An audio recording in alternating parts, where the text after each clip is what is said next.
Welcome to Pathways to Success, a program that supports our micro, small, and medium enterprises here on the Bilyonaryo News Channel. I'm Mai Rodriguez. In the vibrant heart of Mindanao or Davao City, where tradition meets innovation, a unique brand is transforming the fashion scene by showcasing the detailed craftsmanship of Mindanao's indigenous communities, a true beacon of cultural preservation and contemporary artistry. And here with us today is Carmaela Alcantara, the Chief Executive Officer of Textiles. Hi Carmaela, welcome to the show. Good morning. Thank you for having us. It's very good to have you here because we've been wanting to feature your brand because Textiles goes beyond creating stylish products and you honor centuries-old skills and you support local artisans as well. So what motivated you to establish this brand? When I became an intern for a department store in the States, they asked me what they can source from Mindanao. And most of the products that are known for export are agricultural products like bananas and coconuts. And it's such a challenge for me as a graduate of clothing technology that I want to create products that are worthy to be sold in department stores and specialty stores abroad. So that was my primary motivation to showcase that we have beautiful craftsmanship in traditional weaves and intricate bead embroidery and different artisanal crafts that are being passed on since many years ago in Mindanao. Very admirable also your advocacy. What pushed you to support local artisans? Growing up in Davao and being exposed to Mindanao provinces, I know that we have intricate and beautiful traditional crafts that we can be proud of. When I studied here, I encountered friends or classmates that when they found out that I came from Mindanao, parang they get scared and they would think that Mindanao has this perception na maraming conflict. And I want to showcase our colorful and vibrant traditions through these textiles and intricate embroideries. Back then, it was little known that Mindanao is rich with the weaves, the traditional textiles, and you've brought some of your bags here today. So can you describe to us the hand-woven textiles that you use for your products? Like you mentioned, you use tinalak, yakan from Zamboanga, and the other weave is? Balud from Marawi. Yes. Okay, tell us about your bags. The longest material that we have been using is the tinalak. When we started, the tinalak are not as well known right now. And they're made into souvenir items. And it's very sad because the tinalak has wonderful texture and patterns. And then usually they're cut up into such tiny pieces. So we wanted to elevate the designs and products using the tinalak weave. And each of them have distinguishing characteristics, each weave. Yes. Okay. The tinalak is made of hand-woven abaca fibers by the Tivoli tribe from Lake Cebu. And it's interesting compared to abaca textiles from other regions in the Philippines because it's so much finer because of the high altitude where the abaca grows. And the process also of polishing it is interesting since they use a cowrie shell attached to a bamboo and then they polish it using that. So most of the processes and materials used to make from abaca fibers to the textile are using natural materials. And then as much as possible, we try to promote other weaves like the balud from Marawi. It's made by Maranao weavers, the striped textile that we have here. It is not very well known, especially, and I have a friend who lives there. During the siege in Marawi, she connected with me and asked to promote the textiles as well. And we made a collection out of the textiles, and we were glad to meet other designers based here, and they incorporated the textile in their designs as well. And with that promotion, a global shoe brand collaborated with us. We made bags for the shoes that they sell using the balud from Marawi. And there are many other textiles that are not shown here. We have that. And I noticed you also work with embellishments. You put embellishments on the bags and other products like the shells, mother of pearl, and even South Sea pearls. If we look at the traditional attire of Mindanaoan tribes from years ago, they are very embellished. So we want to continue on that tradition of embellishment.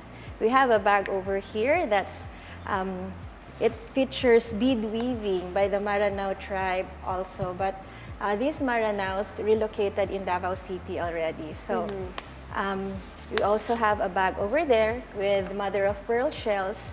Traditionally, they are made by the Tivoli women, but we collaborated with a Japanese designer, and it uses traditional bead embroidery techniques of the Tivoli, but translated to the traditional Japanese pattern called asanoha. Beautiful bags. Thank you. Well, you are deeply committed to supporting local artisans by teaching them essential skills such as handloom maintenance and quality control. So how do you approach this process to ensure that it is both effective and it is also respectful of traditional practices? The weavers are already highly skilled in their in the weaving process, but sometimes they are not as conscious with the quality. So using my technical knowledge, we train them how to troubleshoot problems, for example, in the loom, and we introduce other treatments, for example, for the natural fibers, so that the product can last longer. So we partner with government agencies to give them enhanced livelihood skills training and workshops. So we go around Mindanao to teach this new technology to them. It's also good that you have that added support from different agencies, right? So let's talk about your durian-inspired bag that you showcased at the Kadayawan Festival. Yes. It captured so much attention. So what inspired this design and what does it represent about your brand's connection to local culture? In Davao City, for the past few years, they introduced a design competition. And if someone says Davao, of course, durian is very well known. And it became a challenge for me to translate the fruit into a fashion item. And with that design, I created it with the PWD community that we're partnering with in Davao by weaving together different beads and crystals to represent the multifaceted culture that we have in Davao City, where we have 11 recognized tribes. So it's very distinct when they see it, they immediately think Davao, Yes. right? So, well, you also employ out-of-school youth and persons with disabilities. So your company fosters inclusivity in your business and you provide valuable opportunities. How has this approach influenced your company's culture and the community? When we started, it was really our goal to provide better livelihood options for those who cannot go into traditional employment.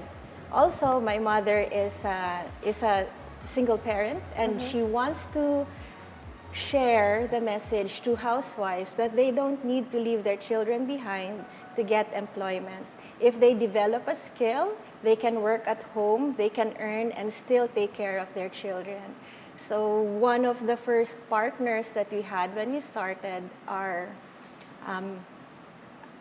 out-of-school youth in Davao City. They live near the city jail, and we're very happy because through the year, they stayed with us for more than 10 years, and then maybe they got curious what it's like in other other places of work. So they became cashier in the mall. But recently, they came back to us since they have kids and they cannot go into the same employment. So we're glad that they're earning more competitively than opportunities that they have while taking care of their children. Yes, okay. So much more to talk about with Carmela. We are taking a quick break. When we return, we take a look at the humble beginnings of Crystal C's, their advocacy, and the challenges in their business. Keep it here on Pathways to Success.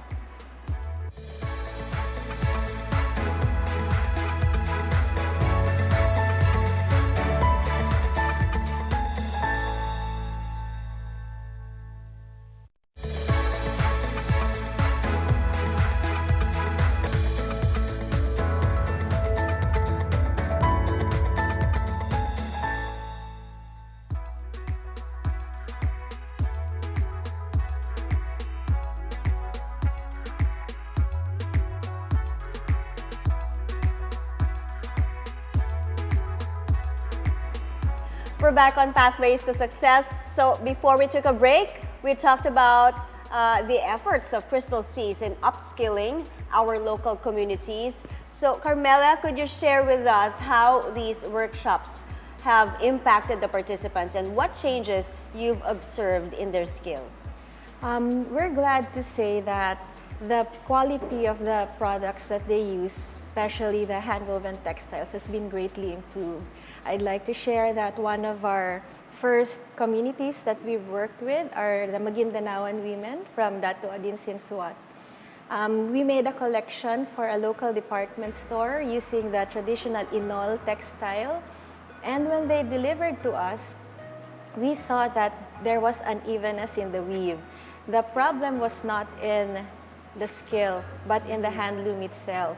So we pointed it out to them and then showed them the quality checkpoints that they need to make sure as we make the weaves. So with that, they kept on improving the quality of their skill and also their quality control. So what opportunities have opened for them? We're glad that they were able to supply to Germany. In with their textile, it was made into neckties. And there are other, like the Banig weavers as well of Davao del Sur.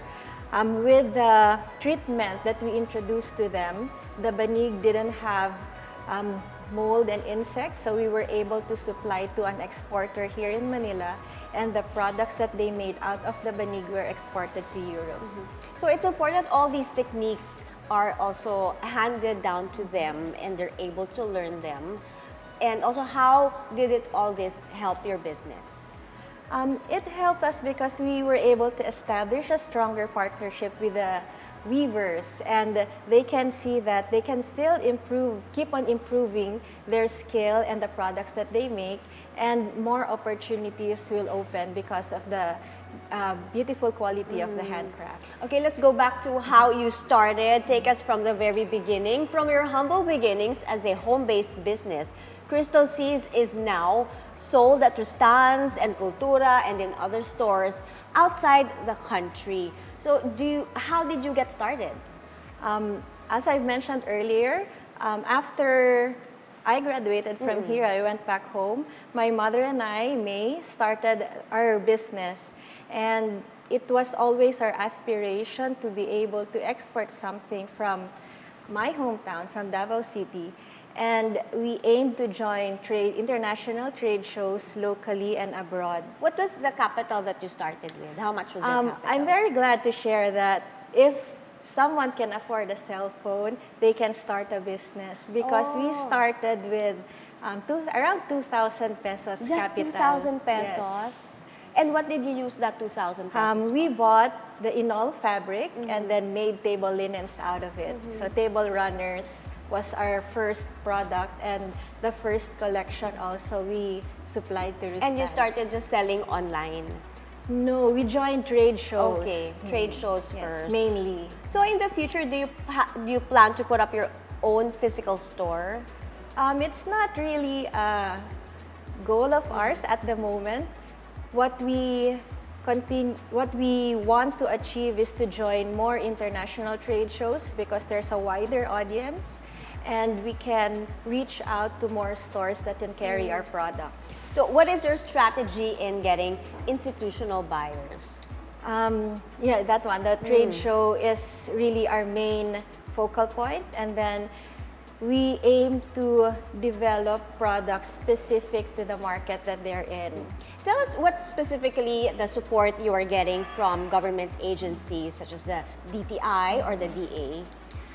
For us, we align our marketing activities with DTI's programs. For example, next month we will be joining a Philippine delegation organized by Center for International Trade Expositions and Missions.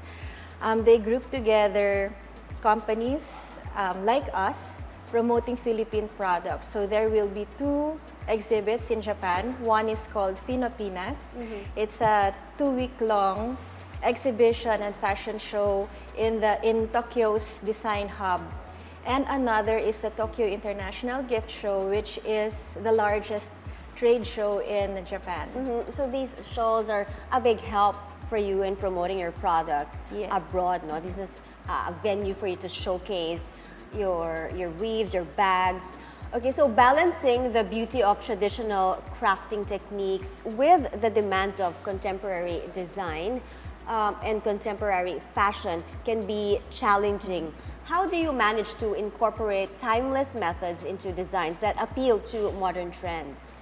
It is challenging, really, and before we join a trade show in a certain location, we try to understand the aesthetics that the market leans towards to.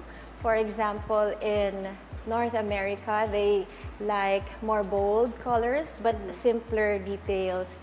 In Japan, they prefer softer colors with more intricate details. So we try to understand their wants and desires at the same time incorporating them in the traditional techniques that we have. Well, local buyers may find hand-woven, handcrafted bags expensive. So how is this a challenge for your business and how do you attract more buyers? It is truly a challenge because when when they say it's locally made, people tend to think that it should be cheap.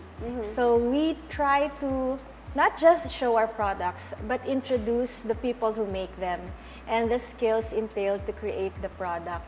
And we try to encourage support from our fellow Filipinos because it is us who will just help each other bring our culture and continue it onwards. That's very true. So it also helps to promote campaigns that encourage you to buy local. So we are taking another break. When we return, we will find out the future plans of Crystal Seas. Keep it here on Pathways to Success.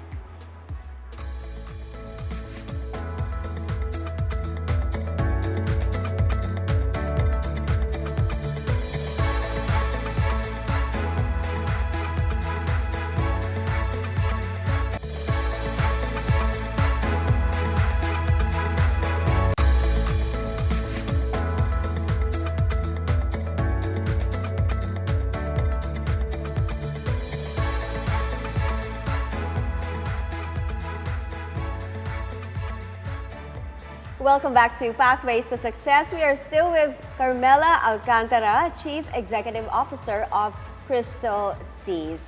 Now, Carmaela, we're seeing now many more designers going into indigenous weaves and textiles. So how do you stay ahead of the competition and how do you innovate? For us, it is always going back to why we started. It is being true to our goals, and that is to tell of the Mindanaoan story, the vibrancy of the culture that we have, and the richness of our textiles as a reflection of our rich history. Tell us now about latest developments happening in Crystal Seas. This year is a very exciting year for us because more opportunities are opening up since after the lockdowns. We were greatly affected, but thank God we're still here and given the opportunity to keep on sharing the Mindanaoan story. As I've mentioned earlier, we are joining trade shows being organized by SITEM. There is also an upcoming Manila Fame event this October, which features amazing Philippine companies that create designs from all over the Philippines. And we are glad to be part of events like that, to get to know also other artisans from different regions. It enriches us. You mentioned Manila Fame. That's how you got started, correct? You showed in Manila Fame. And what year was that again? Around 2007, 2008, I Okay, think. so it's all started with Manila Fame. Yes. Okay, so tell us the future of your business. Where do you see yourself going forward? We hope to collaborate with more stores locally and abroad and to make Crystal Seas more known to fellow Filipinos here in Manila and of course in our hometown in Davao. Can you please invite our audiences now to your stores, and where can they find your products, and also how do they contact you on social media? Right now we have a new collection for Tesoros. It features the orchids of the Philippines translated into bags. And then we have upcoming events with the Habi Textile Council. We're with other companies that feature Philippine textiles. And you can find us also in Facebook. Crystal Seas is the name of our page. And in Instagram, crystalseas_inc. Okay, let's go back again to how you started this business 20 years ago with your mom. So what made you decide to grow this business with her, given that you have a background in textile, technology? Clothing technology, Yes. and product design. We hope to continue telling Mindanao's story, the richness of our culture, the vibrancy of our people through these products. And we want to be known not just with the products that we use, but most especially the tradition that's behind each item that we sell. Okay, thank you so much for joining us this morning and sharing your story with us, and sharing how Crystal Seas is transforming fashion while celebrating Mindanao's rich culture. It's been a pleasure having you here. Thank you. And that's our episode for today. Join us next time for more inspiring stories here on Pathways to Success. Until then, I'm Mai Rodriguez. Keep it here on the Bilyonaryo News Channel, always on top.